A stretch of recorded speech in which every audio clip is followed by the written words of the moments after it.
Dad sneered, "You'll die broke without us." My sister added with a cruel laugh, "Don't forget, he still sleeps on secondhand sheets." What they didn't know was that just hours ago, I'd closed a tech deal worth 7 figures. I simply stood up, nodded once, and walked out. A month later, their phones wouldn't stop ringing, after the power, water, and gas in their house all shut off overnight. The fight didn't start with shouting. It started with laughter. Tessa's laughter. That high, careless kind that fills a room and leaves no air for anyone else. She was scrolling through her phone at the dinner table, showing Mom a photo. "Look at this," she said. "That's the resort I booked for next month. Oh, wait, Noah can't relate. He still lives in the guest room." Dad chuckled, not looking up from his plate. "He should be grateful he even has that." The knife in my hand paused mid-cut. The sound of it scraping the plate made them glance up. "Come on, Dad," Tessa added, grinning. "He's trying, I guess. Just doesn't have much to show for it." Mom didn't laugh, but she didn't defend me either. She just said softly, "Don't start, Tessa," and kept eating. The humiliation sat heavy in my throat. Same table, same words, same script, just new ways to remind me I didn't belong. Then Dad looked straight at me.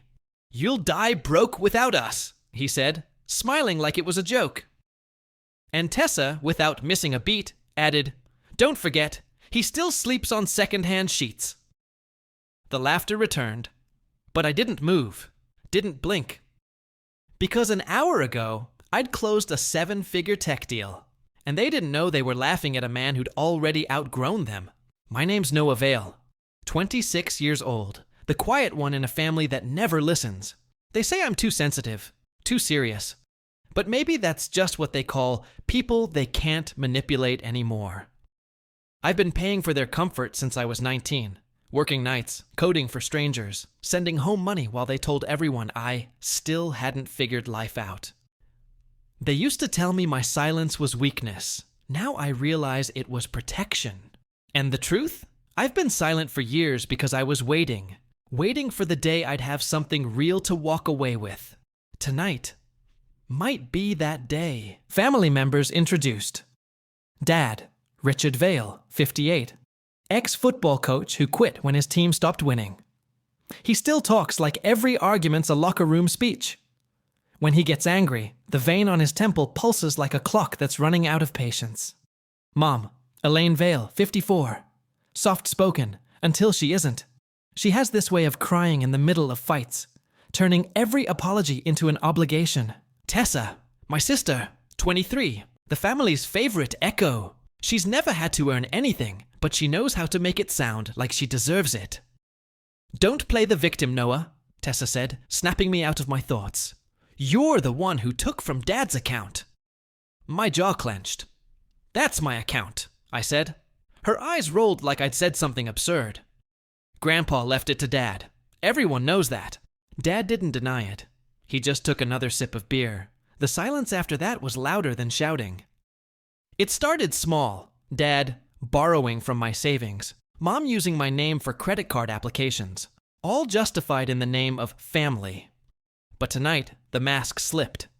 Dad leaned forward, elbows on the table. "You know, Noah, this attitude of yours won't take you far. We gave you everything." I stared at him. "You mean the tuition you told me you paid, but actually came from my inheritance?" Mom froze. Tessa's smirk faltered. I continued quietly. "You think I didn't find out? You think the bank doesn't send statements anymore?" Dad's fist hit the table so hard the glasses rattled. "You ungrateful..." "Ungrateful," I interrupted. "I was the only one paying bills when you were out of work for 2 years." Silence again. Mom whispered, "We had to use that money. You'd waste it." That sentence, "you'd waste it," burned more than anything else. Tessa leaned back, chewing her nails. "Well, if we're talking about money," she said, "I used some of it for my condo deposit. Dad said it was fine." I almost laughed. "A condo? Bought with the money you said didn't exist?" Mom's tears started. always on cue. You don't understand, Noah. We needed help. You're the responsible one. Responsible. That word. The way they said it. Like it meant obedient. I looked around the table, realizing something brutal. They didn't see me as family anymore. Just a resource, a wallet, a wall that never talks back. Dad's voice dropped. You should be grateful we didn't throw you out when you failed college. My throat tightened. I didn't fail, Dad. You withdrew me. Remember, he blinked. That's not how it happened. But it was, and I had proof. 19 years old, scholarship to Stanford, a full ride. It was the first time I'd seen Mom cry out of pride. Then, one morning, the letter came. Enrollment withdrawn. No explanation. Just gone. Later that week, Dad sat me down. You're not ready for that world, he said. You'll come back in debt.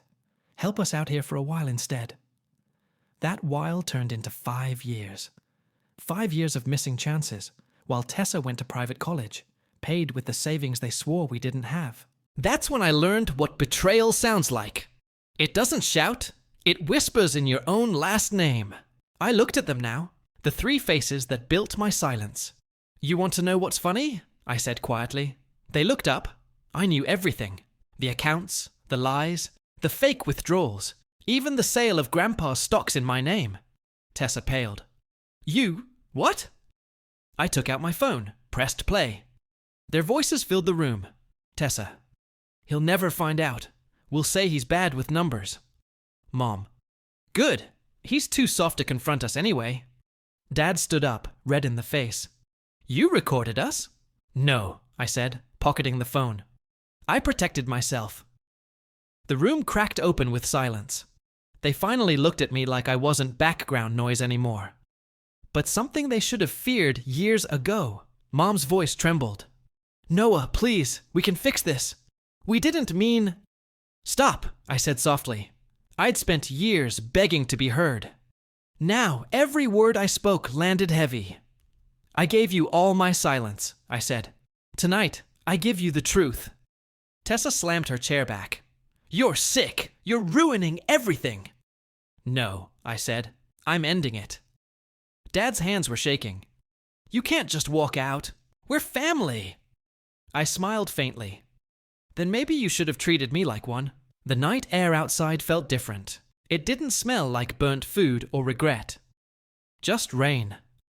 I sat in my car, headlights off, breathing in freedom that felt too big to swallow.